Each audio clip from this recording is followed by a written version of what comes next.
तो यार आज के पॉडकास्ट में हम लोग काफ़ी सारे थ्रिलिंग मैचेस के बारे में बात करने वाले हैं। I think this is in recent times cricket और फुटबॉल को अगर हम मिला दें तो बहुत टाइम बाद ऐसा कोई दिन आए हैं जिसमें दोनों ही स्पोर्ट के मैचेस बहुत ज़्यादा थ्रिलिंग हुए।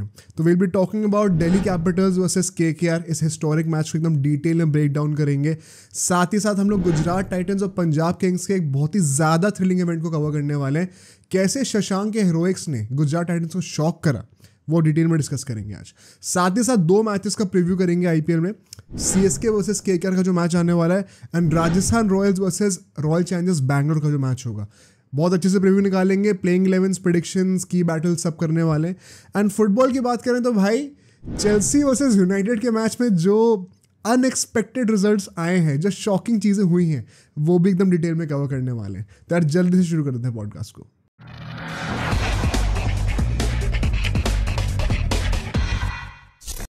तो straight away start with Chelsea versus United. As a matter of fact अभी 10 मिनट पहले मैच खत्म हुआ है, फिर मैं रिकॉर्डिंग करनी शुरू करी है। So that is the most fresh thing in my mind right now. मैं पहले लाइनअप से बात करूंगा from United's perspective and then will go into the details of the game. To start with, भाई इससे ज़्यादा थ्रिलिंग चीज़ शायद नहीं हुई है इस वीक में अभी तक। इतना बढ़िया गेम ये देखने को मिला है हमें। I was personally not expecting such a good game from a fixture which is although culturally historically quite rich, but दोनों टीम्स का स्टैंडर्ड देख के इन रिसेंट ईयर्स हम लोग एक्सपेक्ट नहीं करते कि इतना बढ़िया फुटबॉल मिलेगा देखने को, बट बहुत ज़्यादा मज़ा आया भाई। अगर हम यूनाइटेड के लाइनअप की बात करें, they were going with a simple 4-2-3-1 that they usually do.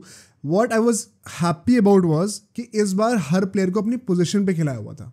ये नहीं कि गर्नाचो को राइट विंग पे डाल दिया, फिर ब्रूनो फर्नांडिस को राइट विंग पे डाल दिया, कभी लेफ्ट विंग पे किसी और को खिला रहे हो। जो बंदा अपनी पोजीशन का होता है उसको वहीं में खिलाया गया था। फॉर एग्जांपल वैन बिसाका को राइट बैक खिलाया गया था, डालो को लेफ्ट बैक पे डाल दिया था, मैगवायर वरान जो हमारे सेंटर बैक्स थे, उनाना कीपर था ऑफकोर्स, कोबी मैनू और कैसीमेरो हमारे डबल पिवट में थे। लेफ्ट विंग पे गर्नाचो था थैंकफुली, राइट विंग पे एंटनी था and Antony had a great game in my opinion. Bruno Fernandes as the number 10 and up top Hojlund था। ठीक है, चेल्सी भी 4-2-3-1 के फॉर्मेशन में ही जा रही थी, तो दोनों का एकदम मैचअप काइंड ऑफ सेम सा ही था। चेल्सी के घर पे मैच था। अच्छा, एक कोई रिकॉर्ड था अपेरेंटली कि चेल्सी ने अपने घर में प्रीमियर लीग में यूनाइटेड से 5-6 साल से कोई विक्ट्री नहीं ली है। एग्जैक्टली क्या रिकॉर्ड है ज़रा मुझे कमेंट्स में बताना। मैंने 2-3 दिन पहले सुना था and I was shocked personally. उन लोग बाय द वे जो भी रिकॉर्ड था वो टूट चुका है क्योंकि ओवरटर्न तो हो ही गया। Coming to the game now, भाई गेम की स्टार्ट ही इतनी ज़्यादा फायरी हुई थी जब गैलेगर जो एक डिफ्लेक्टेड कटबैक को फर्स्ट टच पे कन्वर्ट कर देता है। The game was very end to end in my opinion. हमने दोनों टीम्स को काउंटर पे खेलते देखा कितनी बार, and that has been the case from the first minute to the 100th minute जब तक गेम चला है आगे तक। आई थिंक इसके पीछे एक रीज़न शायद ये भी हो सकता है कि दोनों ही teams they are not really known to have possession at least in this season. United ने बोला तो बहुत बार है, टेन हैग ने बोला तो बहुत बार है कि मैं पोजेशन बेस्ड फुटबॉल भी खेलना चाहता हूँ, ये करना चाहता हूँ, वो करना चाहता हूँ, but the stats, the hard reality says कि दोनों ही टीम्स पोजेशन रख नहीं पाती इतना ज़्यादा। And so it was going to be very interesting to see कि कौन सी टीम पोजीशन ज़्यादा रखती, कौन सी टीम बॉल को डोमिनेट करती। And that also has very contrasting sides across both the half, जैसे हम डिस्कस करेंगे अभी। बिकॉज फर्स्ट हाफ में बॉल को डोमिनेट थोड़ा सा यूनाइटेड ने ज़्यादा करा था, दे हैड मोर पोजीशन। अगर मैं आपको क्लियरली स्टैटिस्टिकल बेसिस पे बताऊँ तो they had 53% position, slightly more. But जिस तरीके से गैलेगर ने वो स्कोर करा, वरान से वो बॉल डिफ्लेक्ट हुई थी, it kind of felt like, क्योंकि मैं ना यूनाइटेड गेम थोड़े टाइम बाद देख रहा था। एक तो 2-3 हफ्ते का तो ये इंटरनेशनल ब्रेक वगैरह का ड्रामा चल रहा था, यूसीएल के टाइम पे ये लोग खेल नहीं रहे होते हैं। तो मैंने कहा कि भाई मैंने अभी मैच लगाया यूनाइटेड का और अभी के अभी जो है मनु से चल गई, क्योंकि मुझे बड़ा मज़ा आता है जब यूनाइटेड ऐसी हरकतें करती है तो। एंड सो आई सॉ कि भाई चेल्सी ने पहला गोल मार दिया, maybe it is finally written for them to win this game. And सोने पे सुहागा कब हो गया, ऑल्दो आई वुड से जो सेकंड गोल आता है, जो पेनल्टी होती है, अभी उसके ऊपर आएंगे। इस फर्स्ट गोल और सेकंड गोल के बीच का जो टाइम था ना, थोड़ा बहुत जो टाइम था, मुझे लगा था यूनाइटेड उसमें बेटर खेल रही हो, to be very honest. Statistically शायद चेल्सी बेटर हो, चांसेस क्रिएट कर रही हो, but on the ball United look much more comfortable. Why? Because the attacks that they were creating, they were of better quality and they had more patience. दो factors की वजह से। But उसके बाद एक पेनल्टी आती है, वुड यू से कि थोड़ी सॉफ्ट थी वो penalty, because Antony to his credit पूरा वर्क रेट उसका बहुत बढ़िया था भाई। अप टॉप पीछे पूरा ट्रैक बैक करके आ रहा है फुल बैक से पोजीशन तक, वही उसने काम यहाँ पे करा, बट उसका नी जो है वो रब ऑफ हो जाता है and it trips the player. मैं कहूँगा कि डेफिनेटली बहुत सॉफ्ट पेनल्टी थी, but have we not seen this happen in the modern football? We have. And so for that reason अगर ये पेनल्टी दी जा रही है तो आप उसको क्वेश्चन नहीं कर सकते. ये ज़रूर कह सकते हो कि हाँ, हिस्टोरिकली जो फुटबॉल के स्टैंडर्ड्स रहे उसके हिसाब से बहुत ही ज़्यादा सॉफ्ट थी, and I agree on that. But आज के टाइम पे यही होता है यार, कुछ नहीं कर सकते. And so Palmer gets the penalty and he converts. एक बहुत इंटरेस्टिंग स्टैट मुझे दिखा कि ओनाना ने प्रीमियर लीग में आज तक एक भी पेनल्टी सेव नहीं करी है. तो मतलब ऑलरेडी स्टैक्स जो हैं और जो उसके अगेंस्ट स्टैक थे basically. Palmer makes a very comfortable finish, and उसके बाद हम लोग देखते हैं कि भाई Chelsea looked very comfortable throughout the first half. Midfield को डोमिनेट कर रहे हैं वो लोग. As a matter of fact they probably should have scored more goals. They were creating chances comfortably until United scored the first goal. और वो गोल आया किससे? गर्नाचो की तरफ से. भाई Garnacho once again had a stellar game in my opinion. जब United on the counter खेल रही होती है तो सबसे तेज बंदा मुझे कौन दिख रहा होता है जो कि प्लॉजिबल पोजीशंस पे होता है गोल मारने के. ये नहीं कि इलॉजिकली भागे जा रहे हैं. That has been Garnacho. But इस सिचुएशन में it was not really a counter attack because Caicedo के पास बॉल थी. भाई साहब ने पता नहीं क्या सोचा, किसको पास करने जा रहा था. 2-3 चेल्सी के प्लेयर्स थे, पीछे कीपर को भी पास कर सकते थे, लेकिन of all the people on the pitch he chose गर्नाचो. And गर्नाचो although under pressure था सेंटर बैक से, but he maintained his physical composer and बहुत ही अच्छी फिनिश करके दी. एंड उसके जस्ट बाद, माइंड यू, अभी तक चेल्सी डोमिनेट करी थी गेम को, उसके जस्ट बाद एक और गोल आ जाता है जब डालो जो है लेफ्ट विंग से एक बहुत ही बढ़िया क्रॉस निकालता है to the far post. And भाई Bruno Fernandes was left unmarked. वो डिफेंडर्स वहां पे पता नहीं बॉल को ऊपर देखते हुए जा रहे, सो रहे हैं. कोई किसी ने देखा ही नहीं ब्रूनो फर्नांडिस के रन को, स्पॉट ही नहीं करा. बड़ी कंफर्टेबली उसने एक बहुत अच्छा हेडर मारा एंड बैंग एकदम से 2-2 स्कोर हो गया. जहां पे चेल्सी डोमिनेट करना शुरू कर ही रही थी, यूनाइटेड ने somehow they make their way forward. एक गलती हुई चेल्सी से कैसिडो के through and United nailed it. अब इसमें यूनाइटेड की ग्रेटनेस कहोगे या फिर चेल्सी की बेवकूफ़ी, ये तुम खुद डिसाइड कर लो. बट ऑल इन ऑल इसके बाद हम देखते हैं before the end off the first half एक और चांस आता है जहां पे गैलेगर जो है पोस्ट को हिट करता है एक टाइट एंगल से from the right wing. Apart from that ऐसा लग रहा था कि अब United is going to look very comfortable. And जब सेकेंड हाफ शुरू होता है, एक तो राइट अवे वरान को सब ऑफ कर दिया जाता है, एवेंस को ले आते हैं. आई वंडर क्या रीज़न था इसका. At the time of recording अभी तो हमें पता नहीं चला, so we'll see. But I would personally say कि यार जब तक वो गोल इवेंचुअली नहीं आए, आखिरी के जो 2 गोल थे और उससे पहले जो विनर था, ऐसा लग नहीं रहा था कि मुझे कहीं से भी यूनाइटेड ट्रबल में है बहुत ज़्यादा. स्टैटिस्टिकली चेल्सी ने डोमिनेट करा है सेकेंड हाफ, उसमें कोई डिनाइंग नहीं है. अभी हम लोग स्टैट्स की बात करेंगे. बट यूनाइटेड को देख के ऐसा लग रहा था ना कि specially when they scored the third goal, ऐसा लग रहा था कि अब they know how to see off the game. Maybe this could be just my opinion, but I taste के हिसाब से तो ऐसे ही लग रहा था भाई कि चेल्सी ट्राई करती रहे, शॉट्स लेती रहे, बहुत शॉट्स भी इन लोगों ने सेकंड हाफ में, but United kind of felt very easy on the ball and off the ball as well कि यार चलो अब तुम करते रहो ट्राई, लेकिन हम लोग ने जीत तो निकाल ही लेंगे. 60th मिनट के आसपास रैशफोर्ड अंदर आता है एंड एवेंस को, जिसको हाफ टाइम पे सब इन किया गया था, उसको सब आउट कर दिया जाता है for some reason, I don't know. मतलब बंदे ने सिर्फ 15-20 मिनट खेले पूरे मैच में. एंड वो जैसे ही सब ऑफ होता है, जब भी सब्स्टिट्यूशंस आते हैं, रैशफोर्ड अंदर आता है, तभी यूनाइटेड का थर्ड गोल आ जाता है. एंड वहाँ से लगा था कि भाई as I said United is not only looking very comfortable, but it was maybe meant to be. Because ये मेंटालिटी मॉन्स्टर्स यूनाइटेड कब से बनने लग गए यार, ये सब चेल्सी के सामने हो सकता था. It kind of felt that way. And so मुझे भी लग रहा था कि यार शायद अब तो यूनाइटेड नहीं हारने वाली है, चाहे कुछ भी हो जाए. गर्नाचो scored that goal, but what was more impressive about that goal was the pass. And Antony जो वो pass निकाल के दिया है, that was unbelievable भाई. I don't expect something even as close as that pass from Antony at all. एक बंदा जिसका if I'm not wrong जब से उसने डेब्यू करा प्रीमियर लीग में उसके 10 गोल भी नहीं है, उस बंदे ने इतना अच्छा पास निकाल के दिया है भाई, मज़ा आ गया. Garnacho also very comforted relaxed header, बड़े अच्छे से उसने फिनिश करा बॉल को. And from there on it felt like अब तो आराम से जीतने वाली है यूनाइटेड, कोई टेंशन नहीं होने वाली है. Although Chelsea were taking a lot of shots but not even a single chance of theirs looked of high quality. 2-3 बार उन्होंने ओनाना को टेस्ट करा था, but it was like basically shooting outside the box and then एकदम हाथों में दे रहे उसको, सेंट्रली मार रहे एकदम, कॉर्नर्स पे बॉल जा ही नहीं रही है गोल पोस्ट के. तो बहुत ज़्यादा टेस्टिंग हुई नहीं थी ओनाना की उस टाइम तक, until the dying moments of the game. And यहाँ पे हम लोग बात करेंगे अब दोस 2 goals.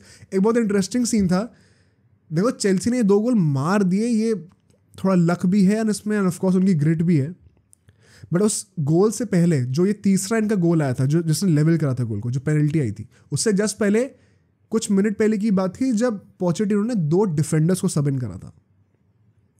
And you would wonder कि आप घर पे खेल रहे हो, आपको यूनाइटेड, आप ट्रेल कर रहे हो यूनाइटेड से, आपको जीतना है गेम, एंड आप 2 डिफेंडर्स को सब इन कर रहे हो instead of subbing in so many attackers. And मुझे लगा था कि यहाँ से तो कोई चांस ही नहीं है चेल्सी का जीतने का, but expect the unexpected with United in a negative way, specially because then we see कि डायलो जो है, ये भी पता है, मतलब यूनाइटेड, मुझे पता है मैं बहुत ज़्यादा मस्ती करता हूँ यूनाइटेड के साथ और बहुत ट्रोल भी करता हूँ। At some point of time you have to feel bad as well, because जो वो पेनल्टी आई है, I am talking about the 3rd goal for Chelsea, Diallo trip कर जाता है अपने आप ही out of nowhere, and trip करते हुए 2 बार उसका कॉन्टैक्ट आ जाता है दूसरे प्लेयर के ऊपर। And once again I would say कि maybe it was a soft penalty and it was unfortunate, because भाई वो जानबूझ के ट्रिप थोड़ी करेगा, but this can only happen with United भाई। I don't expect this from any team, any other team. And उसके चलते हुए हमें एक और पेनल्टी मिलती है, Palmer a very compose finish once again, उन्होंने गलत साइड पे ही डाइव मारा था तो कोई चांस ही नहीं था, बट वहाँ तक गेम ड्रॉ हो चुका था, ठीक है। एंड जो एक्स्ट्रा टाइम था, जो इंजरी टाइम था, वो 8 मिनट का था एंड ऑलरेडी 100 मिनट खत्म हो चुके थे। तो वो बिकॉज पेनल्टी को डिसाइड करने में वीआर का चेक हुआ था, इतना टाइम वेस्ट हुआ उसके ऊपर, तो शायद 1-2 मिनट रेफरी का होगा और चलने दो गेम। एंड उस पर चेल्सी काउंटर पे इतना ओपन चांस क्रिएट करके देती है, जहाँ पे स्टर्लिंग की रिस्पॉन्सिवनेस इतनी स्लो थी कि वो क्विक डिसीजन मेकिंग नहीं कर पाया, उसके चलते हुए एक कॉर्नर मिल गया उनको। आई वुड आर्ग्यू कि शायद उस चांस पर ही गोल हो सकता था, बट देन कॉर्नर आता है एंड यहाँ पे दिस इज कंप्लीटली यूनाइटेड्स फॉल्ट भाई। मैं आपसे पूछना चाहता हूं, आप सोच क्या रहे थे उस कॉर्नर के टाइम पे? आपके साइड डिफेंडर्स थे कहां?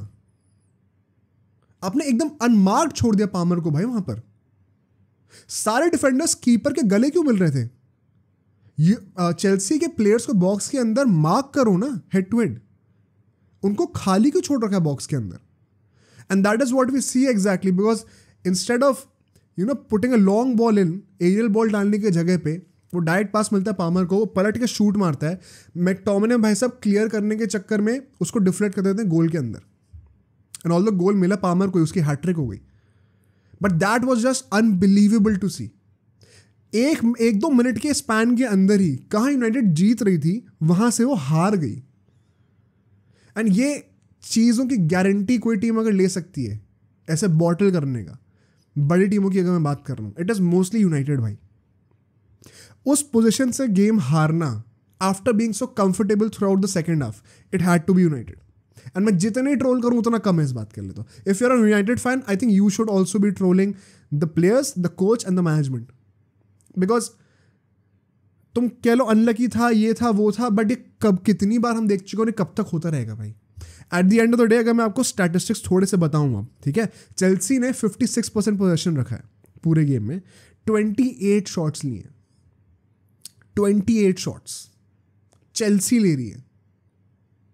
तो भाई तुम्हारे साथ genuinely there is something seriously wrong. तुम इतने शॉट्स अलाउ कहां से कर दे रहे हो? All in all, to sum this up, I think I was very happy for Chelsea. मैं चाहता था कि यूनाइटेड को थोड़ी बीटिंग मिले, थोड़ी थ्रैशिंग मिले। Of late they were playing quite decently, हाँ, बट ये एकदम से पता नहीं भाई, मैंने मैच देखा है तो मनूसत लग गई, क्या हो गई। I enjoyed, I had a great time. अगर यूनाइटेड जीतती भी, अगर वो स्कोर लाइन 3-2 पे खत्म भी होती, I think we both can still agree कि game was a genuine thriller, it was pure madness, and बहुत ज़्यादा मजा आया गेम देख के। लेट्स सी आगे क्या होता है। United had a good chance of keeping their hopes high of entering the top 6 और द टॉप 4, टॉप 5 जो भी है, डिपेंडिंग ऑन कितने स्लॉट्स मिलेंगे यूसीएल में अगले साल। बट अगर तुम ऐसे ही हारते रहोगे, you don't even deserve to be there bro, to be very honest. ठीक है, moving on, now let's talk about the IPL. And यहाँ पे हम लोग को we have to start with DC versus KKR, जो हिस्टोरिक गेम हमें देखने को मिला है। I have already done a reaction on this on my live stream, मैंने क्लिप्स के चैनल पे भी डाला था। आज डिस्कस करने का पर्पस क्या है इस पॉडकास्ट में? भाई हम अपने पॉडकास्ट में डिटेल में जाते हैं चीज़ों को डिस्कस करने के लिए, तो that is what we are going to do. I will start firstly with the pre match points, ठीक है। विकेट को अगर हम लोग देखें, wicket was a belter once again. घास जो थोड़ी बहुत हमें देखने को मिली थी चेन्नई वाले मैच में जब विशाखापट्टनम में होता, वो तो यहाँ पे वो भी नहीं देखने को मिल रही थी। It was flat out paradise for batting right from the get go, पहली बॉल से। एंड सो मैंने प्रीव्यू में ये डिस्कस करा था, रिमेंबर, कि यूजुअली यहाँ पे ऐसे पिचेस पे the safer thing to do is कि आप चेज कर लो टॉस जीत के।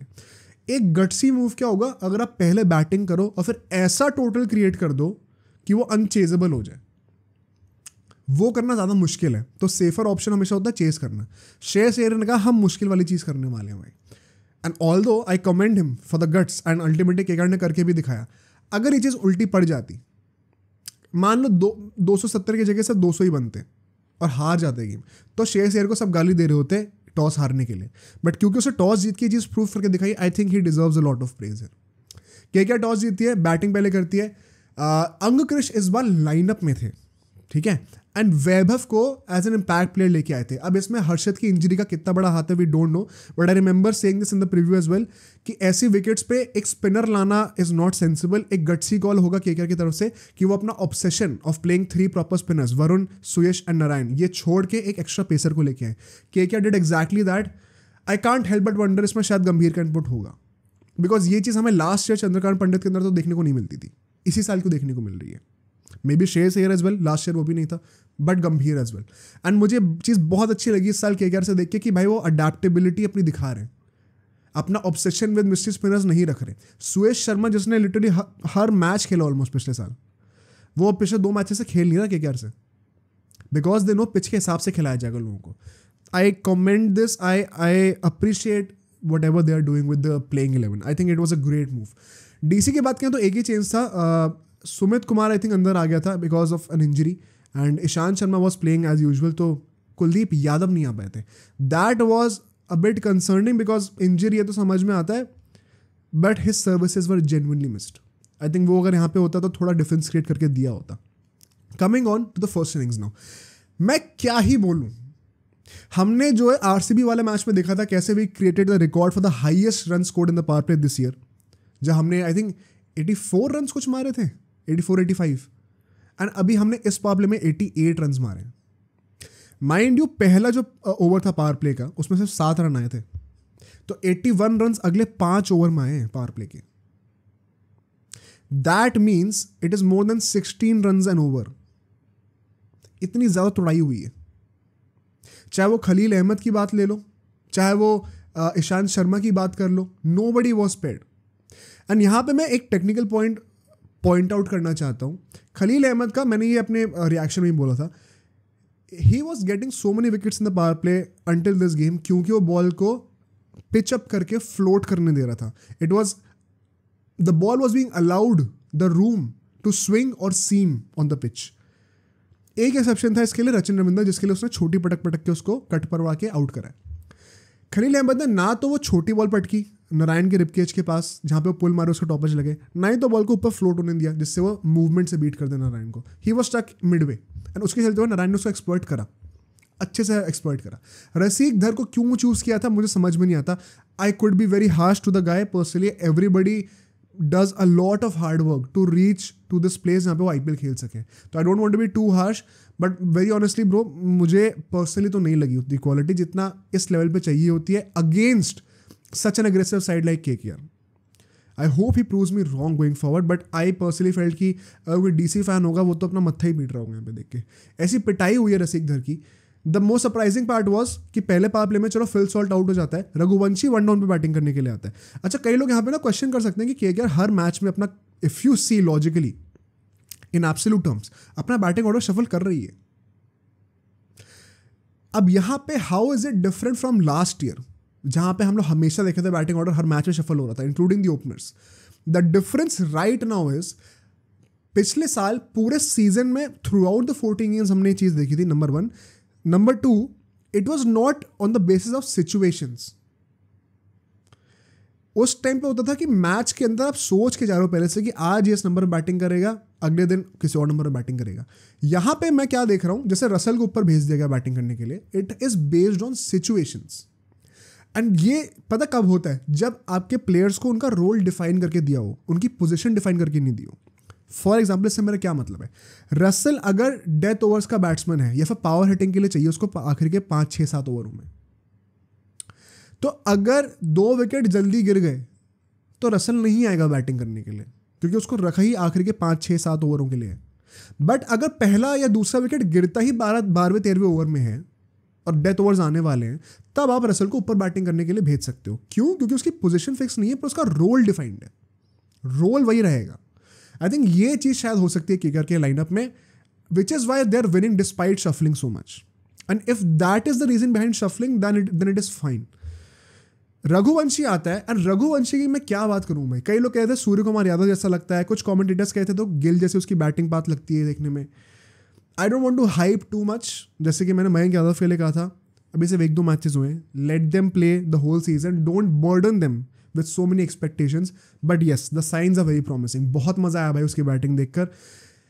नारायण ने जिस तरीके से बैटिंग करी है उसकी वजह से रघुवंशी थोड़ा सा अंडररेटेड लग रहा था देखने में, वरना उसकी बैटिंग को अगर तुम एब्सोल्यूट टर्म्स में देखोगे उसकी स्ट्राइक रेट खुद की 200 की है। 6 से 10 ओवर के बीच में, ठीक है, 47 रन आते हैं after scoring 88 run in the power play. अब ये by the standards of the innings थोड़ा कम लग रहा होगा कि 4 ओवर में से 47 रन ही आए, it is less than 12 run over, but it was still good. And by this 10 over के खत्म होते होते 135 रन बन चुके थे। अब मुझे लग रहा था उस टाइम पे कि is it fair to expect कि अगर 10 में 135 रन बन गए तो 20 में 270 बन जाएंगे, डबल हो जाएंगे, बिकॉज यूजुअली ऐसा होता नहीं है। अगर इतने ज़्यादा रन बन जाएं 10 ओवर में तो हमेशा वो डबल अप नहीं होते, बट केकेआर ने वो चीज़ करके दिखाई, and that is what I genuinely appreciated about KKR in this innings. Raghuvanshi batting करता है, बहुत अच्छी बैटिंग करता है। नारायण की तो मैं क्या ही बात करूँ, अगर तुम नारायण से 80-90 रन खा रहे हो तो भाई फिर तुम्हारी बॉलिंग में भी कुछ ना कुछ कमी तो है। I know Narayan had a great game, but इतना भी अच्छा प्लेयर वो नहीं है भाई कि 80-90 रन मार दे। We all know this truth. तो उसका दिन तो था ही, but where I think DC missed a trick was जो 6 से 10 ओवर का फेस था, इसमें अक्षर भट्टेसर से 1 ओवर कराया।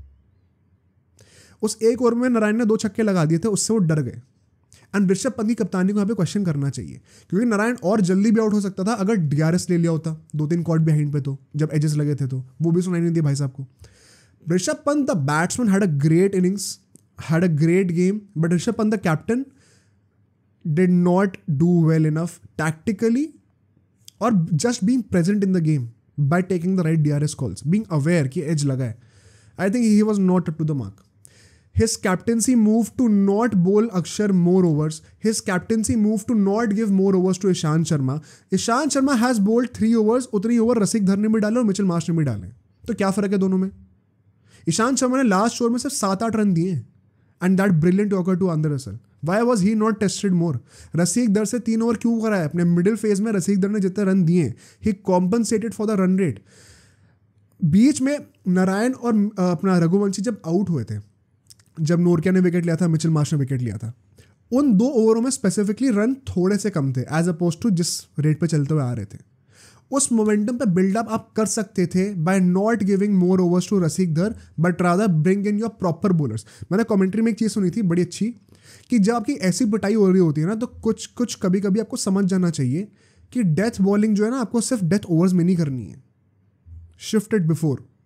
डेथ बॉलिंग में आप जो वाइड यॉर्कर्स डालते हो, वाइड बाउंसर्स डालते हो, स्लो डिलीवरीज डालते हो, वो पहले करना शुरू कर दो एक सर्टेन फेज के लिए, ताकि थोड़ा सा रिदम ब्रेक हो जाए बैट्समैन की, then revert back to the normal way of bowling. वो डीसी में अवेयरनेस ही नहीं थी.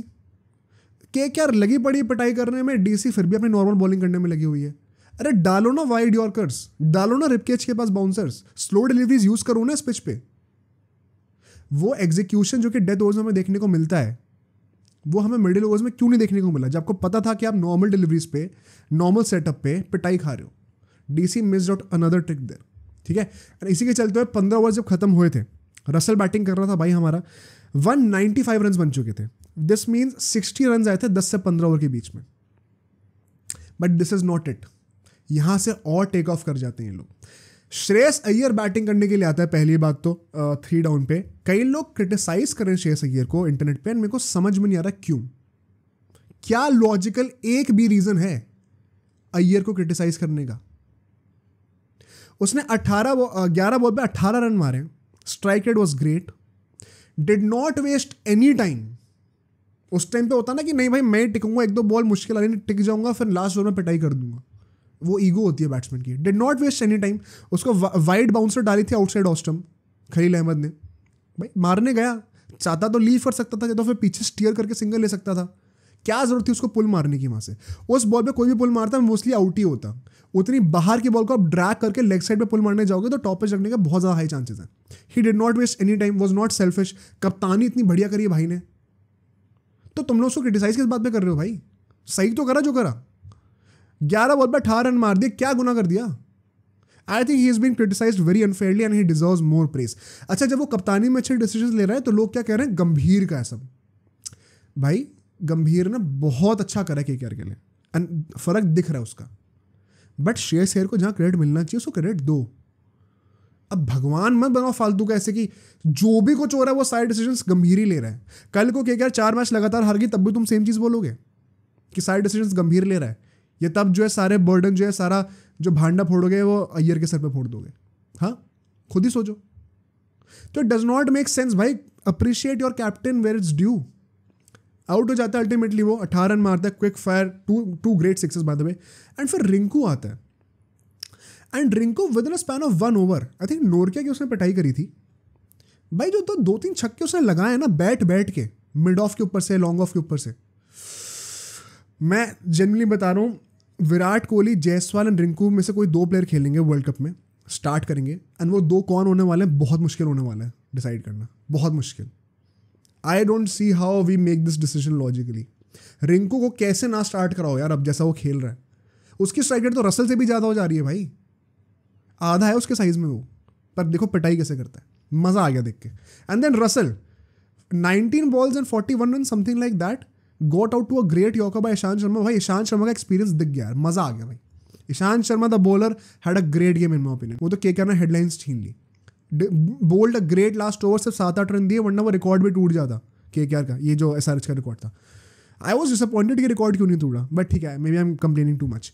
Coming to the second innings, KKR ने पहली इनिंग किल ऑफ कहाँ करी, पावर प्ले में, जब 88 रन मार दिए थे, मोमेंटम शिफ्ट हो गया। केकेआर ने सेकंड इनिंग्स में कहाँ किल ऑफ करा गेम, पावर प्ले में वंस अगेन, जब 4 विकेट ले लिए। डीसी के पहले के पावर प्ले में 51 रन थे, they lost 4 wickets. David Warner out हो जाता है, मिचेल मार्श आउट हो जाता है, पृथ्वी शॉ आउट हो जाता है, आई थिंक पोरेल भी आउट हो गया था if I am not wrong. Mitchell Starc को 2 विकेट मिले, वैभव जो कि इम्पैक्ट प्ले की तरह आया था उसको भी 2 विकेट मिल गए।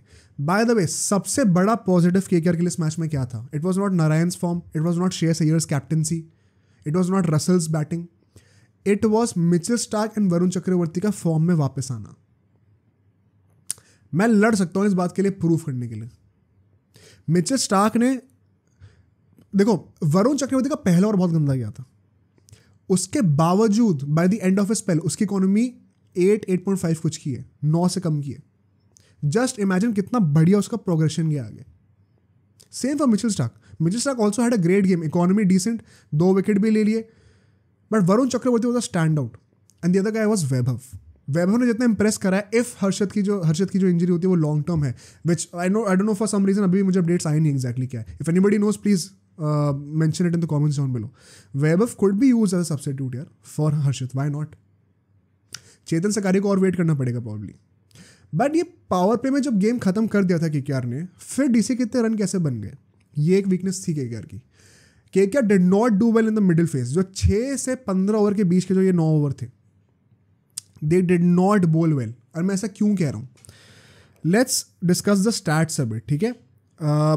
6 से 10 ओवर के बीच में 36 रन आते हैं, 4 ओवर में 36 रन आ रहे हैं, कोई बुरी बात नहीं है। 9 ही रन पर ओवर है, जिस मैच में आपको 10-15 रन पर ओवर चाहिए उसमें सिर्फ 9 ही रन जा रहे हैं, बढ़िया चल रहा है, बट विकेट नहीं गिरता। अब प्रॉब्लम पता है इसके बाद कहाँ है? 10 से 15 ओवर के बीच में जो एक क्रूशल फेज होता है, half way through the innings, 10 से 15 ओवर के बीच में 5 ओवर होते हैं। ये केकेआर ने 72 रन दिए। 72 रन बहुत ज़्यादा है भाई, इतने तो डेथ ओवर्स में नहीं बनते, इतने तो आखिरी के 5 ओवर में नहीं बनते टीम्स के। 72 रन बहुत ज़्यादा दे दिए। यहाँ पे इम्प्रूव करना पड़ेगा केकेआर को। थोड़ा बहुत हाथ ऐसे स्पिनर्स का भी था, बट वेंकटेश अय्यर का जो एक ओवर था जिसमें 28 रन आ गए, वो पता नहीं क्या था भाई, उसने भी बहुत कंट्रीब्यूट करा। बट उसके बावजूद अगर आप वो ओवर हटा भी दो तो भी बच्चे 4 ओवर में 44 रन आए। That is also not good. I think KKR needs to improve there. Plus fielding अच्छी नहीं थी, श्रेयस अय्यर जैसा बंदा भी कैच छोड़ रहा है। मतलब मैं तो क्या ही कहूँ, केकेआर की मनहूसियत ऐसी है फील्डिंग में कि जो भी अच्छा फील्डर आता है वो भी कैच छोड़ने लग जाता है भाई। रमनदीप सिंह ने भी कैचेस छोड़े हैं, शेख अय्यर भी कैच छोड़ रहा है, अब कल को पता चले रिंकू भी कैच छोड़ दे। KKR is the worst fielding side they still are, and hopefully they will improve on this, because वरना आईपीएल जीतना बहुत मुश्किल होने वाला है। आई थिंक केकेआर 3 मैचेस लगातार जीत गए तो लोग हाइप अप बहुत कर रहे हैं, लेकिन फील्डिंग बहुत घटिया रही है। बट नॉनदलेस वरुण चक्रवर्ती की जरा बात करते हैं। जिस तरीके से उसने सिंगल हैंडेडली केकेआर को गेम में वापस लाया है, और रादर आई वुड से कि 100 रन के मार्जिन से ऊपर हम जीते इंश्योर करा है, वो वरुण चक्रवर्ती ने करा है।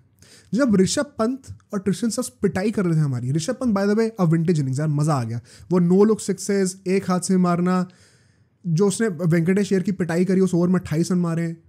Rishabh Pant was in vintage form. I think he looks much fitter and it is a great sign. अगर ऐसी बैटिंग कर रहा है वो consistently, I think he will get the nod above everybody else to be in the world cup as a wicket keeper. 100% उसको nod मिल जाएगी above guys like Jitesh, Samson, KL Rahul, Ishan Kishan. पहले ऋषभ पंत को प्रेफरेंस मिलेगी अगर वो ऐसे बैटिंग करता है तो, एंड मिलनी भी चाहिए अगर ऐसे खेलने वाला है। Tristan Stubbs also eventually accelerated really well. Sunil Narayan को 2-3 छक्के मारे लंबे लंबे, बट दोनों बंदों को आउट किसने किया? वरुण चक्रवर्ती ने। स्पेशली अगर आप ऋषभ पंत का डिसमिसल देखो, जिस तरीके से उसने वो मिस्ट्री स्पिन वाला एलिमेंट डाला है वहाँ पे, ऋषभ पंत का अगर आप आउट देखोगे किस तरीके से हुआ है, he could not read ball किस तरफ टर्न होने वाली है, इसीलिए he was trying to drag a ball which was pitched outside off stump to slog it over mid wicket and it took the top edge. ये तभी होता है जब आप रीड नहीं कर पाए कि स्पिन किस तरफ होने वाली है ball. So credit to Varun Chakravarthy दे। लास्ट में गेम बहुत जल्दी खत्म हो गया, जैसे ही दोनों बंदे आउट हुए, टेल में कोई बचा नहीं था बैटिंग करने के लिए, डेप्थ है नहीं दिल्ली के पास। आंद्रे रसल को बिग विकेट मिल गया एंड टू एंड। अगर एक बहुत बढ़िया चीज़ आपको बताऊं, नोटिस करोगे आप, इन अ मैच जहाँ पे 270 रन बने, केकेआर के बॉलर्स में आंद्रे रसल को हटा दो जिसने 1.5 ओवर ही डाला सिर्फ, उसकी इकॉनमी 10 कुछ की थी, बाकी सबकी इकॉनमी ऑलमोस्ट 9 से कम की है। दिस इज मतलब आई थिंक बैटिंग से ज़्यादा इंप्रेसिव तो मुझे ये लगा भाई, because if you see SRH ने भी 277 बनाए थे, बट फिर मुंबई जब बैटिंग करने आए थे उन्होंने भी 250 कुछ रन बना दिए थे।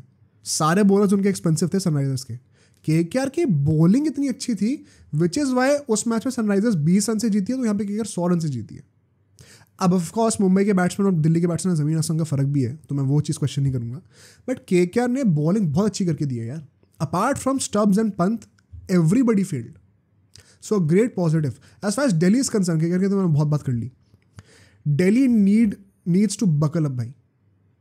मतलब इतनी ह्यूमिलिएटिंग डिफीट के बाद अब देखो सबसे बड़ा उनके लिए एक रे ऑफ होप क्या कि वो घर पे खेलने वाले, जेन्युइन घर पे अपने दिल्ली में मैचेस करने वाले अपने। Hopefully that will be a pleasant sign, but I still believe they don't have enough depth in their batting और bowling to qualify for the playoffs. मैंने ये सीजन शुरू होने से पहले भी कहा था, मैं अभी भी कहूँगा, they are too heavily reliant on a few players up top. जब वो हम लोग मिचेल मार्श और डेविड वार्नर की बात करें तो Prithvi Shaw is very uncertain. Pant has to perform in the middle order, वरना हम फिर पता नहीं किसकी तरफ देखें मुड़ के। एंड बॉलिंग में आई थिंक कुलदीप यादव या फिर एक प्रॉपर एक पेसर जैसे कि ईशांत शर्मा या फिर खलील या फिर नूरकिया, ये 3-4 प्लेयर्स पे अगर ये हर मैच में फायर करते हैं तो दिल्ली बड़ा अच्छा खेलेगी। बट आधे भी परफॉर्म ना करे ना तो गेम वहीं पे ठुस हो जाता है, बिकॉज बाकी लोग बचाने के लिए इतनी डेप्थ नहीं रखते, ना ही क्वालिटी में ना ही लिटरली। तो आई थिंक दिल्ली के लिए ये बहुत बड़ी इशू है। Let's see how they cope up with it. I think it would be a great resurgence, it would be a great story if Delhi manages to qualify for the playoffs with this team, because I think there are far better teams out there. But now let's move to the next game, which is Gujarat versus Punjab. भाई ये game इतना interesting था, and तक मुझे लग रहा था कि गुजरात ये गेम जीतने वाली है, and from the jaws of defeat जिस तरीके से छीना है बेसिकली विक्ट्री को यार शशांक ने। आई थिंक अक्षत भी था उनका जो एक वो इम्पैक्ट प्लेयर था। 2 इंडियन अनकैप प्लेयर्स आतंक मचाते हुए गुजरात के अगेंस्ट उनके होम ग्राउंड पे, it does not get better than this. And वो भी खेल किसके लिए? पंजाब के लिए, जो कि they are known for choking. तो ऐसी टीम को जिताना, आई थिंक ये अपने आप में एक बहुत बड़ी स्टोरी लाइन है। But nonetheless let's start with the lineups and the toss, and detail में डिस्कस करते हैं मैच को। टॉस जो है जीतती है Punjab and they decide to chase first. Easy decision, कोई क्वेश्चन नहीं करेगा इस पे। सनराइजर्स ने वो पहले बैटिंग कर ली थी तो मैंने क्रिटिसाइज इसलिए करा था, कोई लॉजिक ही नहीं है यहाँ पे पहले बैटिंग करने का। The wicket looked great, but इस विकेट की टेंडेंसी रही है फॉर सम रीजन। आप तीनों मैचेस देखो, सनराइजर्स वाला मैच देखो, ये वाला आज का मैच देख लो, और जो मुंबई इंडियंस वाला मैच था, जब आप पहले बैटिंग कर रहे होते हो ना, तो बीच में एक फेज ज़रूर ऐसा आता है मिडिल ओवर्स में जहाँ पे पिच थोड़ी सी फंस के चल रही होती है. आई don't know Y. May be it is because ये पिच एक बहुत ही यूनिक चीज़ है, क्योंकि ये रेड और ब्लैक सोल दोनों का मिक्सचर से बनी हुई है. तो वो शायद डबल फेज नेचर की वजह से बीच में से एक फेज आता है हर इनिंग में, रादर फर्स्ट इनिंग्स में. वो हमें यहाँ पे भी देखने को मिला. इसको मैं स्टैटिस्टिकली प्रूव करके दिखाता हूँ आपको, ठीक है. एक चेंजेस थे. लिविंगस्टोन नहीं खेल रहा था एंड रज़ा आ गया था, सिकंदर रज़ा आ गया था. कई लोग बहुत ज़्यादा उसके लिए ना पुश कर रहे थे उसको प्लेइंग 11 में रखने के लिए. स्टार्टिंग में जब आईपीएल की स्क्वाड एनालिसिस मैंने करी थी तब भी मैंने उसको प्लेइंग 11 में ही रखा था. तो कई लोग क्वेश्चन करते कि सिकंदर रज़ा को क्यों नहीं रख रहे आप. I personally don't see enough quality bro, and वो दिखा मुझे आज. वो 2-3 मैचेस में बहुत अच्छा करा है उसने, मुझे पता है, but it's not good enough to replace Livingstone. Let's be very honest. Either with the bat और मतलब बॉलिंग में तो चलो लिविंगस्टोन इतना नहीं करता है, but he could get away with a few. As far as GT is concern, हाँ, जीटी ने क्या करा हुआ था चेंज. जीटी ने एक चेंज करा हुआ था. आई थिंक मेन बात ही थी इनका दर्शन नलकांडे खेल रहा था एंड भाई साहब ने जो है सिर्फ एक ओवर डाला, वो भी लास्ट ओवर. मिलर जो था वो नहीं खेल पा रहा था तो उसको बाहर कर दिया था. उसको भी एक निगल है अपेरेंटली, एंड केन विलियमसन अंदर आ गया था. That was the main change. Coming to the first innings, ठीक है. शुभमन गिल ने साहा ओपनिंग करते हैं. साहा ने 1-2 चौके तो बड़े सुंदर लगाए, लेकिन ओवरऑल उसकी स्ट्राइक रेट 100 से कम की थी. तो भाई साहब जल्दी आउट हो जाते हैं. इंटरेस्टिंगली पंजाब ने बॉलिंग की ओपनिंग कराई हरप्रीत ब्रार से, और पहले के 3 ओवर 3 अलग अलग बॉलर से कराए. Harpreet Brar, Rabada and Arshdeep Singh. अर्शदीप सिंह पे मैं आऊँगा, that is a different topic. But power play overall was led by Shubman Gill. वो अकेला बंदा एक एंड से जो है चार्ज करके रखा हुआ था.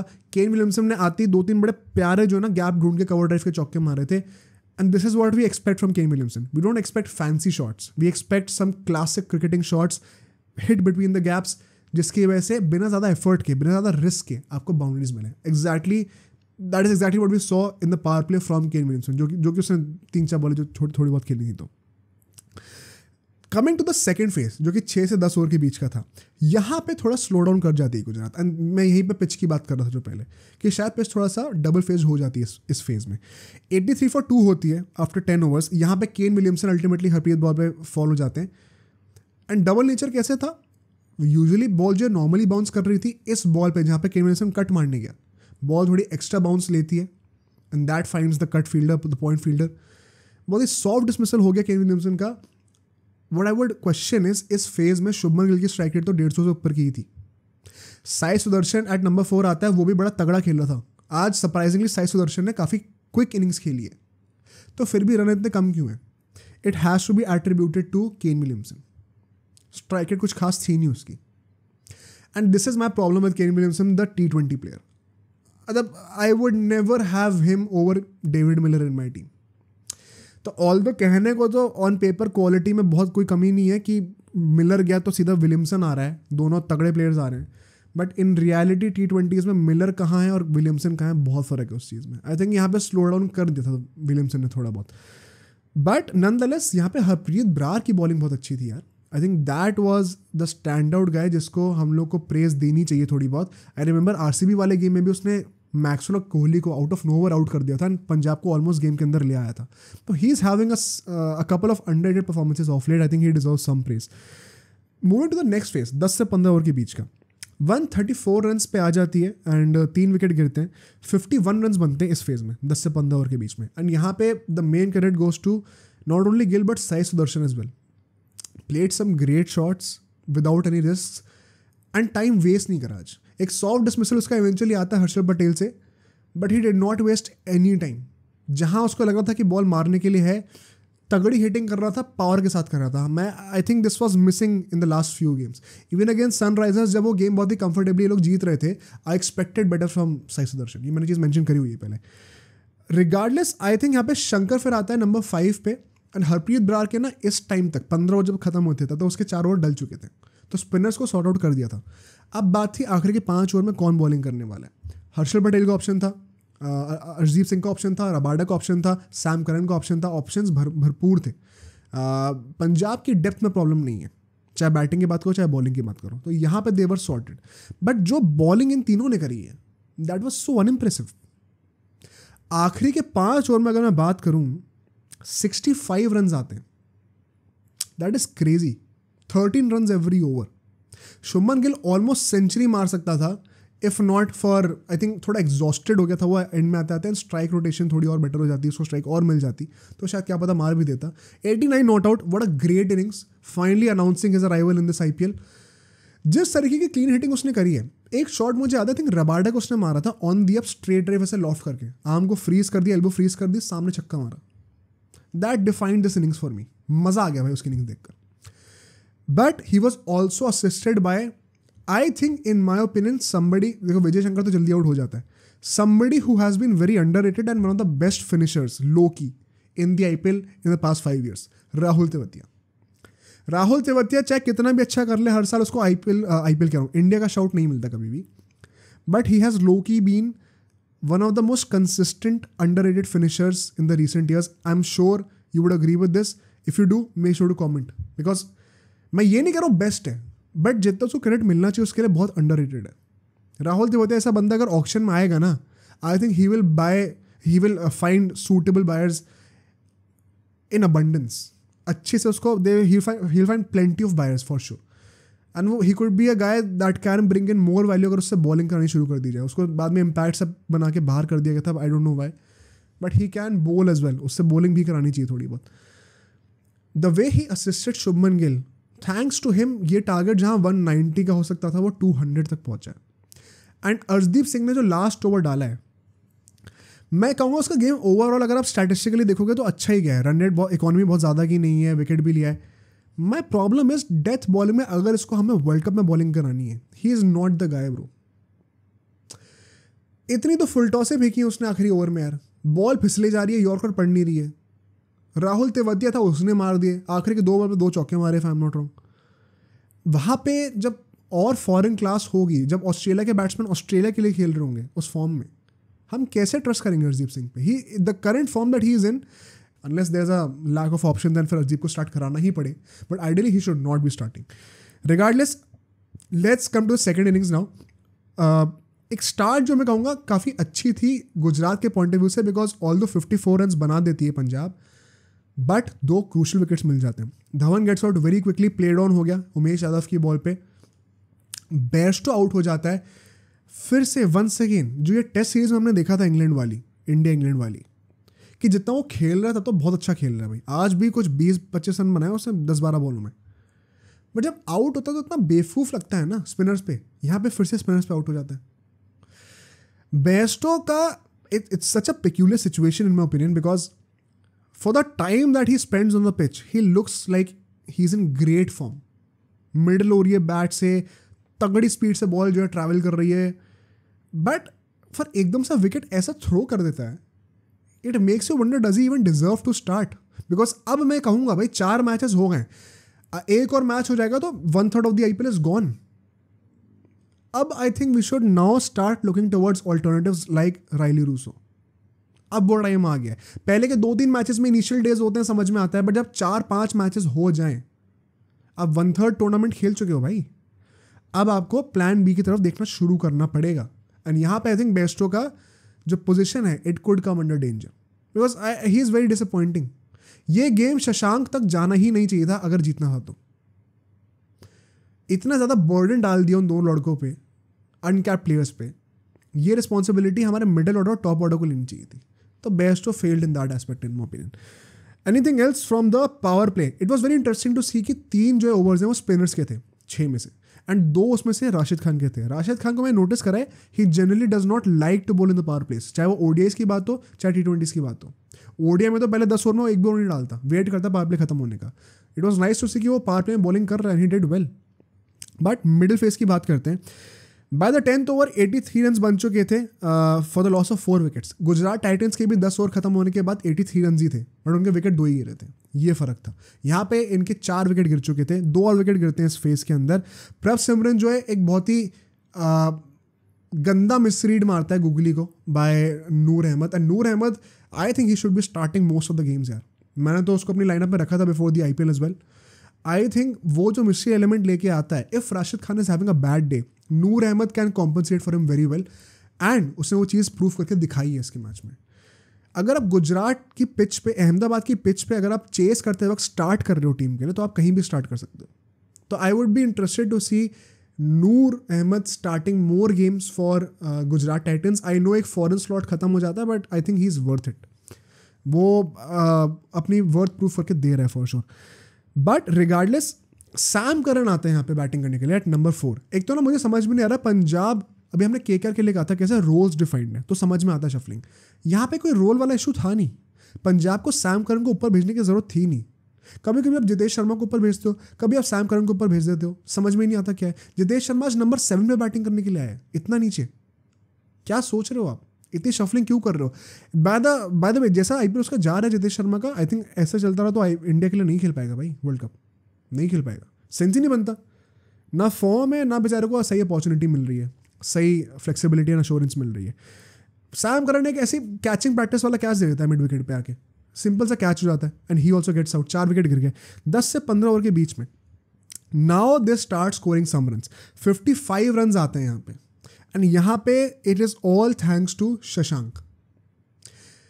जितेश सिकंदर रजा बहुत जल्दी आउट हो जाते हैं. Bad innings. शशांक जो वो एक एंड से टिका हुआ था, इतना नीचे बैटिंग करने के लिए आ रहा है. आई थिंक नंबर 6 पे आता शायद.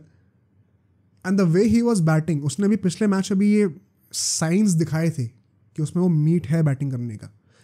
From getting question in the auction कि हमने गलती से इसको तो नहीं ले लिया, टू दिस डे क्या राइज रहा है भाई उस बंदे का. मज़ा आ गया. बहुत सुंदर बैटिंग कर रहा था. राशिद खान को नहीं छोड़ा उसने भाई. राशिद खान को छक्के लगाए उसने. बड़ी बात है भाई फॉर एन अनकैप्ड प्लेयर. उसके साथ साथ हमारे लिए आते हैं मैं अक्षत कहता था इतनी देर से, Ashutosh. The way he batted and compensated for the lack of fire power in the middle order, जो कि ये जितेश एंड रजा ने दिखाई थी, सैम करन ने दिखाई थी. इतने अच्छी तरीके से कॉम्प्लीमेंट करा है उसने शशांक को, बिकॉज आखिरी के 5 ओवर में 60-62 रन रह गए थे और आप 5-6 विकेट ऑलरेडी गिरा चुके हो. तो एक और विकेट गिरा और आपकी लाइनअप खत्म है, ऑलमोस्ट खत्म है. Although Harpreet Brar and Harshad Patel batting के लिए बचे थे, which is where I think Punjab ने डेप्थ में बड़ा अच्छा काम करा अपने. 11 में से 10 लोग बैटिंग कर रहे थे, बट मेन बैट्समैन सब खत्म होने वाले थे. उसने कैमियो खेला कुछ 10-11 बॉल का, 30-35 रन बनाया उसने यार.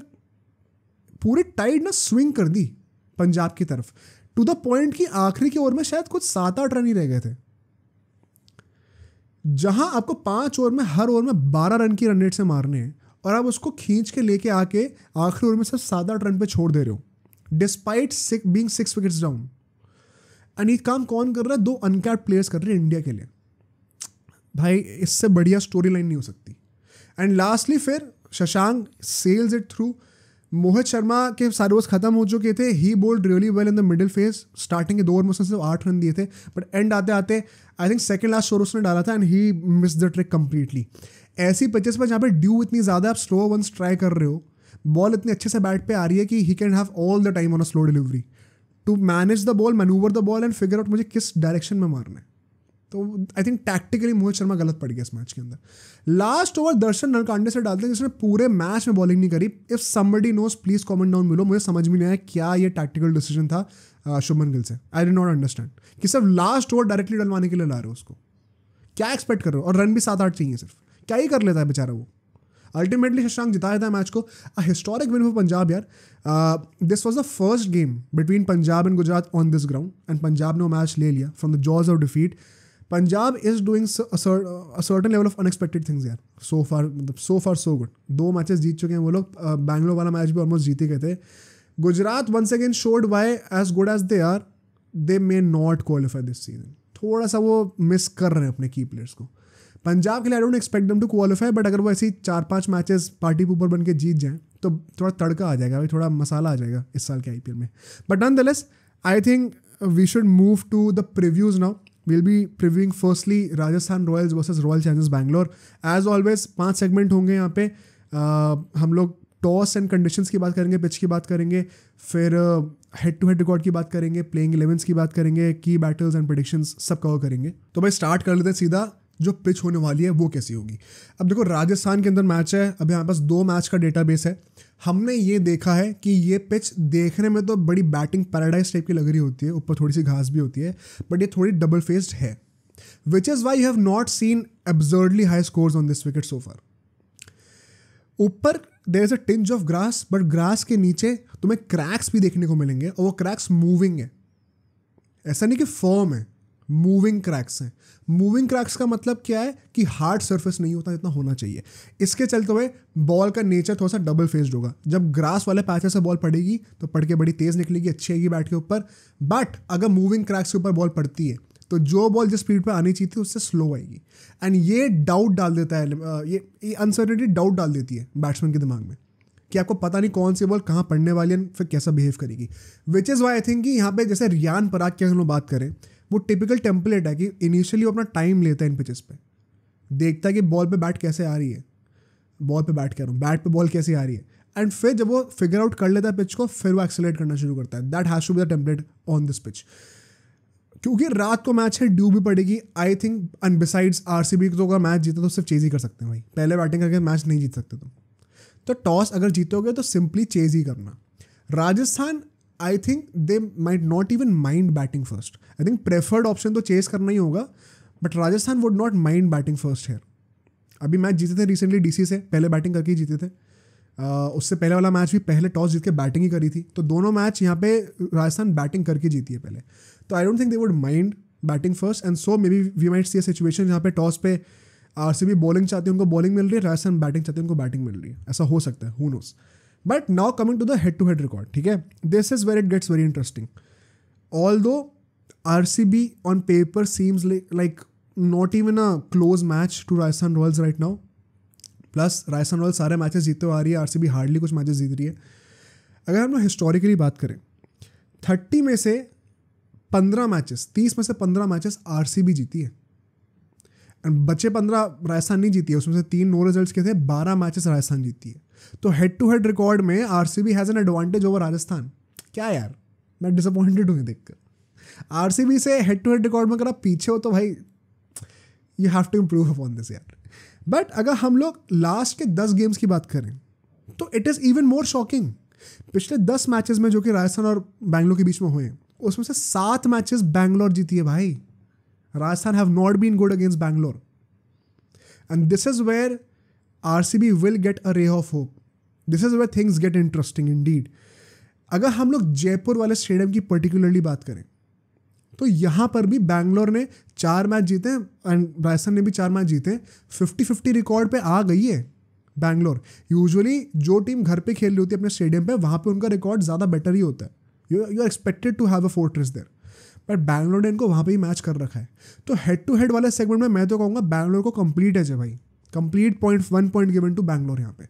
अगर हम लोग प्लेइंग 11 की बात करें, ठीक है, प्लेइंग 11 में पहले राजस्थान से स्टार्ट करते हैं। I would not make much difference है, ऑलमोस्ट सेम लाइनअप होगी। जायसवाल, बटलर एंड सैमसन जो है हमारे टॉप 3 प्लेयर्स होंगे। फिर रियान पराग आएंगे नंबर 4 पे। नंबर 5 पे I am expecting once again कि अश्विन आने वाला बैटिंग करने के लिए। क्यों? क्योंकि उसने जो 2 मैचेस में बैटिंग करी है सिचुएशन के हिसाब से करी है, चाहे वो मुंबई वाला मैच हो, चाहे उससे पहले डीसी वाला मैच हो, उस समय रोल पूरा सही से करके दिया है, तो कोई क्वेश्चन है नहीं उसको हटाने का। उसके बाद I will have Hetmyer first and then Dhruv Jurel. I think Hetmyer को ऊपर आना चाहिए बैटिंग करने के लिए। फिर Avesh Khan, Trent Boult, Nandre Burger and Chahal, ये हमारे बॉलर्स होंगे। संदीप शर्मा को इंजरी हो रखी थी, इसलिए आई have not kept him. If he is fit hopefully तो वो टीम में आ सकते हैं ऑफकोर्स। ये हमारे मेन लाइनअप हो गई 11 की, ठीक है। मैं संजू सैमसन की तरह सोच रहा हूँ because he uses the impact player very smartly and studly. अब जो इम्पैक्ट प्लेयर होगा वो डिपेंड करेगा कि किस सिचुएशन में राजस्थान अभी है और टॉस जीत के रिजल्ट क्या है, ठीक है। अगर आपको बैट्समैन की ज़रूरत है तो आप शुभम दुबे को ला सकते हो वेरी इजीली।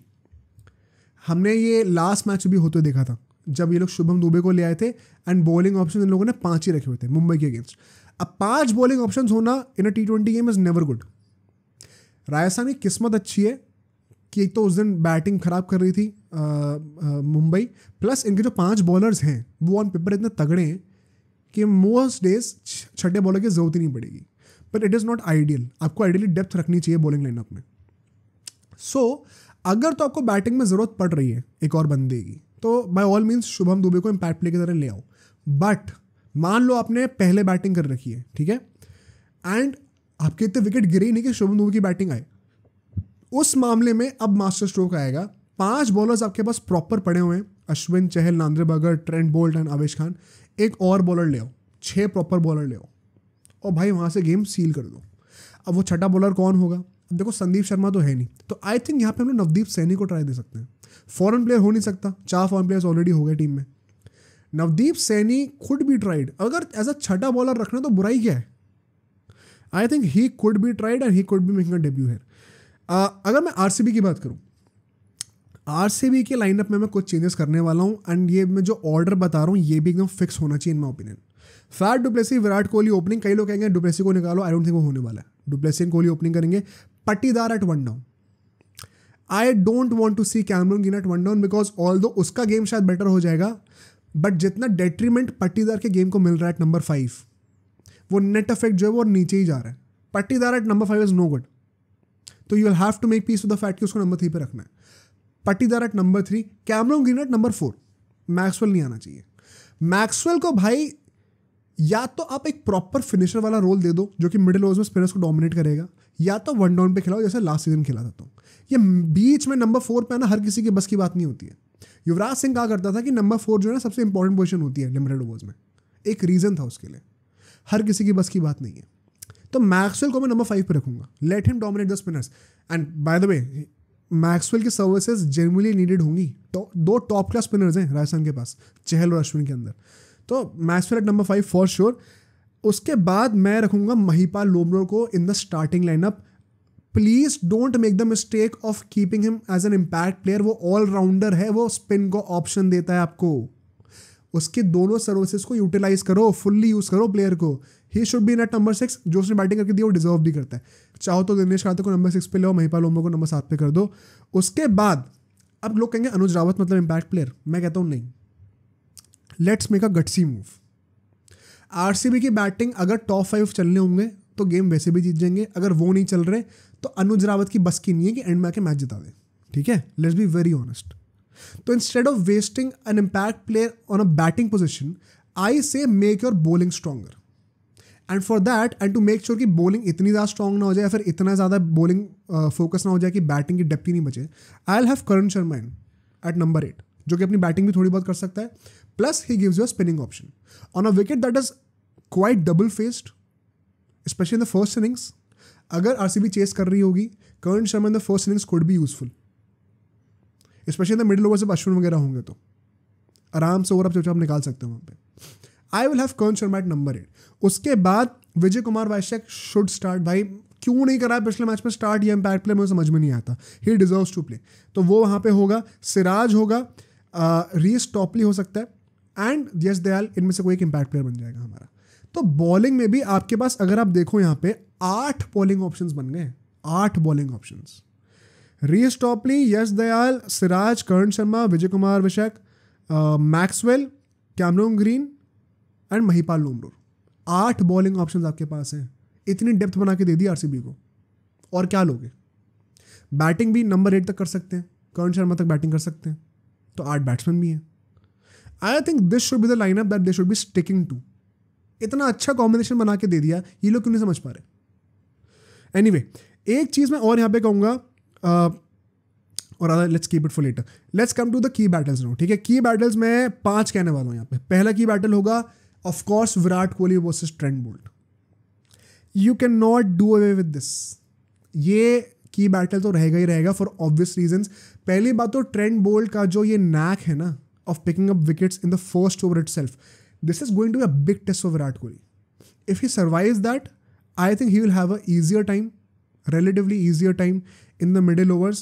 But जो पहले के 5-6 ओवर होने वाले हैं with Nandre Burger and Trent Bolt, वो लेफ्ट आर्म एंगल के साथ, if the ball is moving away, push कर रहा है बॉल को आउटसाइड ऑफ स्टंप, एज निकाल रहा है, it is going to be a big test for Virat Kohli. It is not going to be easy to score runs, especially if you are batting first on that wicket.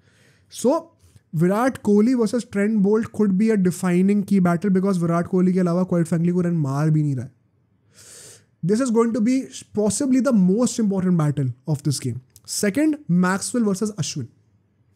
कई लोग कहेंगे Maxwell versus Chahal क्यों नहीं रखा. I think of course Maxwell Ashwin की history भी रही है and Ashwin has the tendency of getting the better out of Maxwell.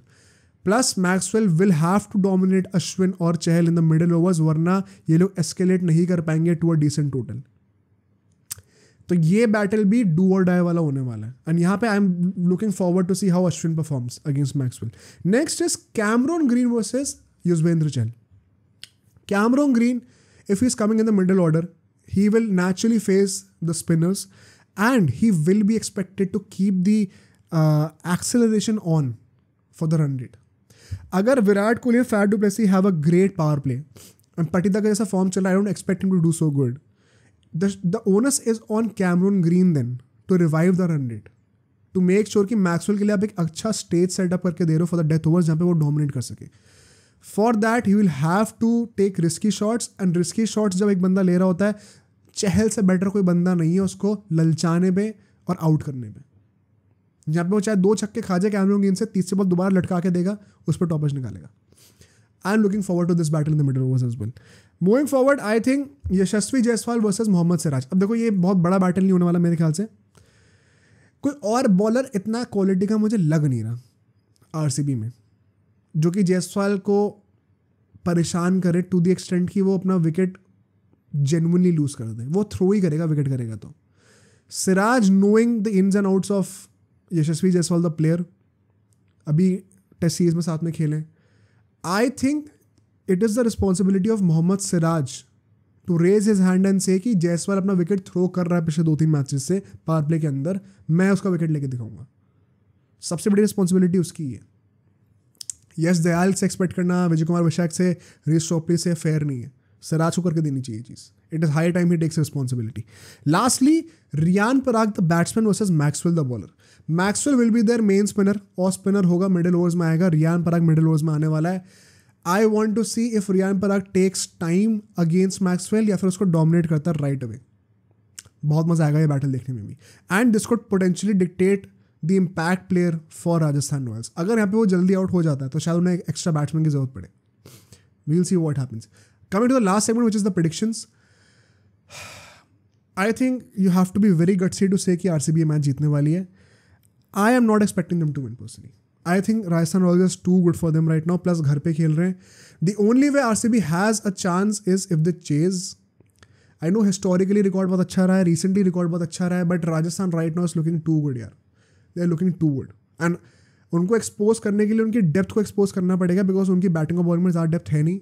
But वो expose करने के लिए जो quality चाहिए, वो quality RCB में नहीं है in my opinion. So I think Rajasthan is winning this one. They will be winning, I think 3-4 matches हो जाएंगे ना, 4 मैचेस हो जाएंगे शायद जीत गया तो. 4 consecutive games. And from here on, why is it मैंने थंबनेल पर टाइटल डाल रखा है मेक और ब्रेक. वो इसीलिए क्योंकि ये मैच जो जीतेगा, अगर राजस्थान जीतती है तो 4 मैचेस लगातार आप जीत रहे हो. It is going to be very hard for you to mess it up from now on कि अगले 10 मैच में आप जो है 3 मैच भी नहीं जीत पा रहे और आप प्लेऑफ्स में क्वालिफाई नहीं कर पा रहे. अगर यहाँ पे जीतती है राजस्थान तो मोर और less they will qualify. On the other hand अगर आरसीबी ये मैच हारती है, मोर और less they will not qualify. अगर आप 3-4 मैचेस लगातार हार गए, पहले के पंजाब से एक मैच जीते थे, 3 मैचेस भी हार गए, आप ऑलरेडी आधे गेम्स हार चुके हो अपने, जितने आपको अलाउड है हारने. 6 मैचेस अलाउड होते हैं हारने मैक्स टू मैक्स, कभी कभी 7 हो जाता है. आप 3 मैचेस अभी ऑलरेडी हार चुके हो और अभी से 1/3 आईपीएल हुआ है. तो बच्चों भाई 9-10 मैचेस में आप क्या 7 मैच जीतोगे? उसमें से कई सारे मैचेस घर पे होने भी नहीं वाले हैं. एंड आरसीबी क्या इतनी क्वालिटी रखती भी है? I doubt. So I think this is a make और break for RCB and a great opportunity for Rajasthan as well. But moving on to the last segment which is the preview for CSK versus KKR. This is going to be the final frontier in my opinion. ये the clash of the titans. भाई मजा आ जाएगा इस match में, जो जीतता है उसको देख के. I think 2 of the strongest teams so far, और the stronger teams so far, जो कि टेबल पे बहुत ही ज़्यादा कॉन्फिडेंस यूज़ करते हुए आ रही है कि भाई इन टीम को हरा के दिखाओ अगर बस किया तो. इन दोनों टीम्स का आपस में मैच हो रहा है, चेपॉक में हो रहा है. नथिंग बेटर देन दिस भाई. केकेआर के लिए तो बहुत ही अच्छा टेस्ट है ये. Chennai, I think they should be going into this game being confident, but if there is one team right now जो कि उनको मतलब छितड़े उड़ा सकती है ना उनके चेपॉक के अंदर, one of them is KKR for sure right now. Moving on to the first segment यहाँ पे, ठीक है. हम लोग 1 सेकेंड प्लेइंग 11 प्रेडिक्शंस की बैटल सब बात करेंगे. पहले बात करते हैं पिच की और कंडीशंस की. जो पिच हमें अभी तक चेपॉक में दिखते हुए आ रही है, it is going to be a batting friendly wicket. I doubt कि यहाँ पर सीएसके एक स्पिन फ्रेंडली विकेट बना के केकेआर को एडवांटेज दे देगी. I doubt that. सो मुझे तो लगता है कि personally I would be seeing another great batting wicket जहाँ पे एक हाई स्कोरिंग हमें देखने को मिल सकता है. डे नाइट गेम भी है तो ड्यू भी पड़ेगी. आई वुड से टॉस जीत के चेस करना चाहिए यहाँ पे तो मेरे उसमें कोई डाउट्स नहीं है. अगर हम लोग हेड टू हेड रिकॉर्ड की बात करें, let's move to the second segment. यहाँ पे केकेआर के लिए बिल्कुल भी अच्छे साइंस नहीं है. CSK is one of those teams जो कि डोमिनेट करती है केकेआर को. क्यों? 29 मैचेस हुए इनके बीच में, 18 बार चेन्नई जीती है. केकेआर सिर्फ 10 बार जीती है, एक नो रिजल्ट था. तो क्लियर कट एक फेवर है सीएसके के पास यहाँ पे. Historically they have dominated us and there is no shame in accepting that. They have been the better team clearly. In fact अगर मैं रिसेंट रिकॉर्ड की बात भी करूँ, पिछले 10 मैचेस की बात करूँ, तो 7 बार सीएसके जीती है. तो भाई सीएसके का परला especially when they playing at home काफ़ी भारी है भाई, काफ़ी भारी है. एक ट्विस्ट क्या है यहाँ पे, अगर हम लोग सिर्फ आखिरी के 3 मैचेस की बात करें ऑन अ लाइटर नोट, तो 2 बार केकेआर जीती है एंड लास्ट टाइम उनको चेपॉक में हराया था. तो दैट इज़ वन रे of hope for KKR fans. But I think at the Chepauk, recent history, overall history, everything points towards the CSK win. They should be winning this. But अगर हम लोग playing 11 की बात करें, ठीक है, चेन्नई की बात करते हैं पहले. आई थिंक गायकवाड, रचिन रविंद्र, रहाणे ये तो अनटचेबल्स हैं, स्टार्ट करेंगे. Dube as an impact player आ जाएगा या फिर स्टार्ट करेगा डिपेंडिंग ऑन टॉस पे क्या होता है. तो दुबे है लाइनअप में. डैरन मिचेल को अभी भी खिलाएंगे. आई थिंक इवेंचुअली उसको क्वेश्चन करना पड़ेगा अगर वो कंसिस्टेंटली हमें हाई स्ट्राइक रेट पे इनिंग्स नहीं दे पा रहा है. तो अभी उनका जो डीसी वाला मैच हुआ था, इफ यू नोटिस, उसमें भी उसकी स्ट्राइक रेट बहुत अच्छी नहीं थी. उससे पहले भी एक मैच हुआ था, आई थिंक गुजरात वाला मैच हुआ था, कौन सा हुआ था, जहाँ पे उसने 20 बॉल पे 24 रन मारे थे. The fire power that I expected from Darren Mitchell in this IPL, वो मुझे एब्सेंट दिखी है अभी तक. तो I think I am expecting some quick fire runs from Darren Mitchell going forward in this IPL. That is the least that we should be expecting from him. इसीलिए लिया है, वरना बहुत सारे बैकअप्स पड़े हैं भाई सीएसके के पास. बहुत बड़ा प्रिविलेज है कि आप स्टार्ट कर रहे हो हर मैच सीएसके के लिए जब इतना कंपटीशन है. तो डैरन मिचेल होगा, समीर रिजवी ऑफ कोर्स, जडेजा, धोनी, तो नंबर 8 तक इनकी बैटिंग पूरी सॉर्टेड है. अब इसके बाद Deepak Chahar, I think he still will be playing. Deshpande खेल रहे होंगे, पथी राणा खेल रहे होंगे. मुस्तफिजुर रहमान का इशू है, इंजरी है कि नहीं है, फिट होते हैं कि नहीं होते. I think we can fancy, क्योंकि यहाँ पे अभी तक तो देखो सीएसके सिर्फ एक ही स्पिनर खिलाते हुए आ रही है एट द चेपॉक. सिर्फ जडेजा को खिलाती है, Rachin Ravindra as a part timer है. तो थिक्शाना को खिलाना आई डोंट थिंक शायद खिलाएंगे, मुश्किल है खिलाना, स्पेशली का पिच जो है वो बैटिंग फ्रेंडली हो. Why not try Hangargekar, showed promise last season as well. या फिर why not give the chance to lord Thakur. भाई Shardul Thakur, I know he is not the death bowler that you expect him to be, जो कि मुस्तफिजुर थे. Deshpande can easily slot back in that role, death overs में alongside Pathirana, and Shardul Thakur can bowl the middle overs, plus batting में depth देता है वो.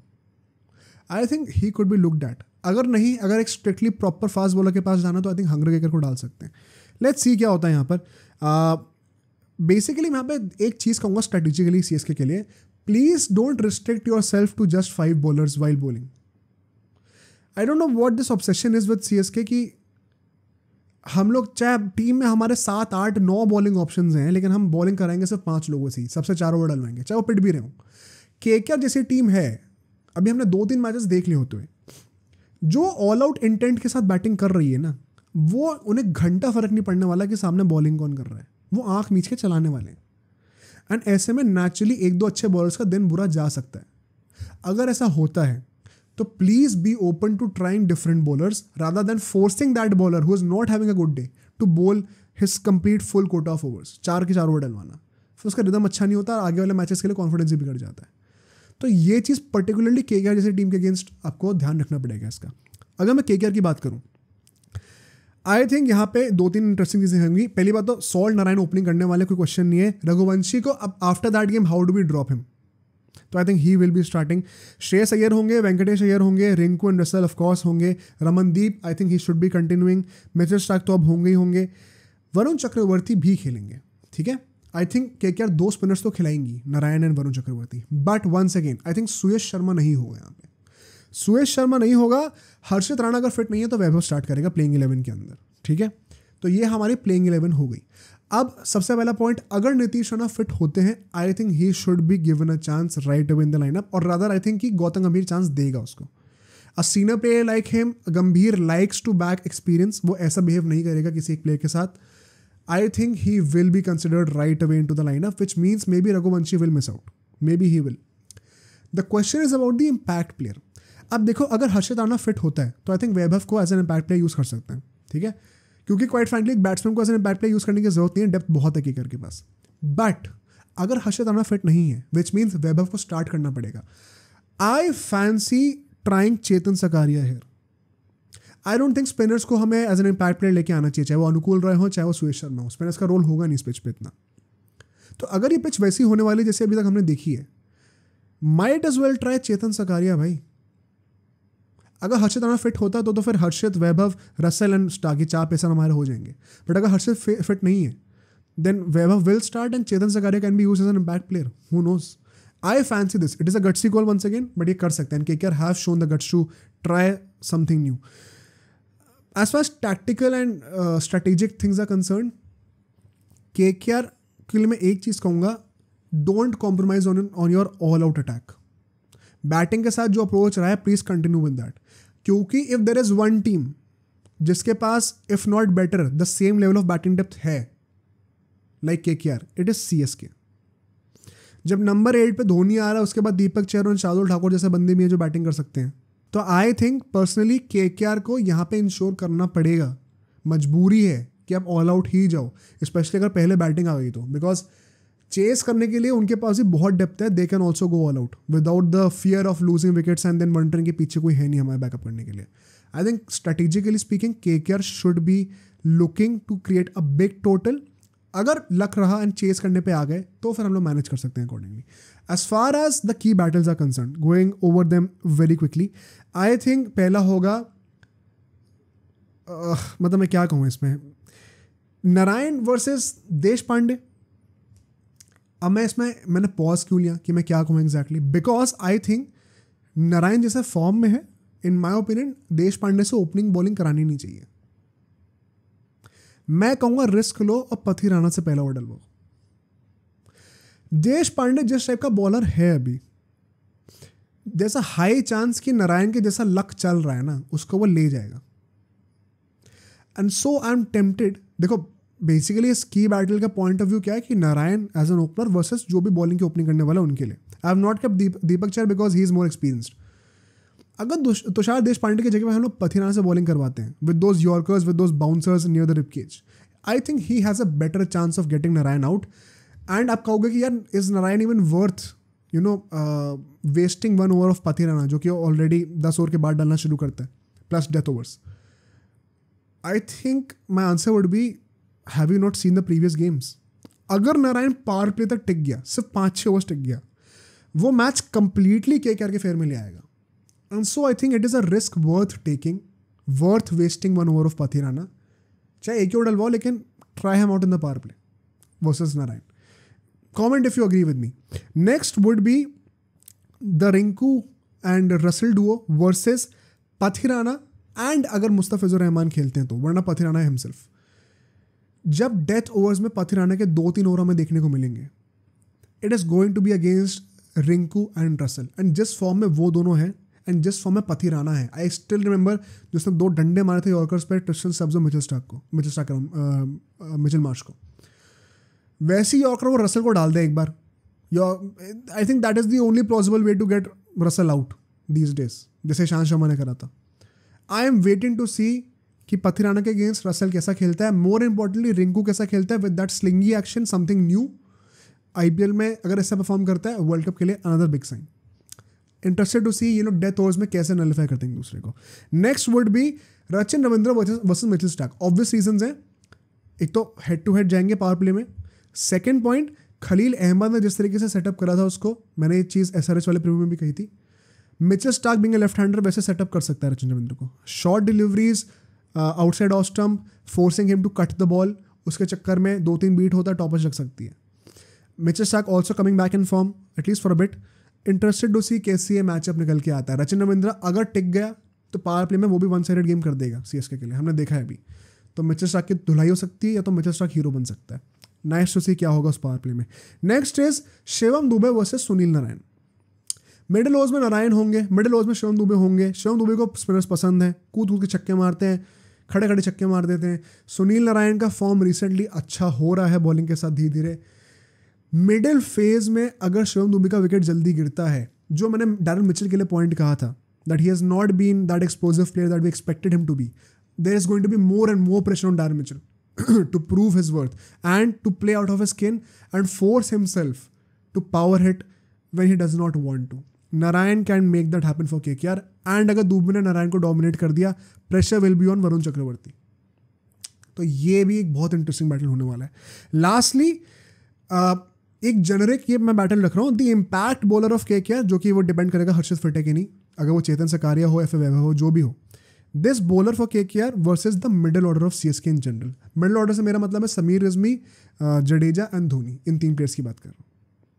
Because these guys can easily look to target the 4th और the 5th और the 6th bowler of KKR, जो कि most likely impact bowler होने वाला है.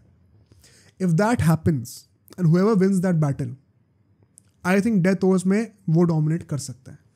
तो this is again going to be crucial in to deciding कि आप कितना बार टारगेट चेस करने वाले हो या फिर पहले बैटिंग करें कितना बार टारगेट खड़ा करने वाले हो.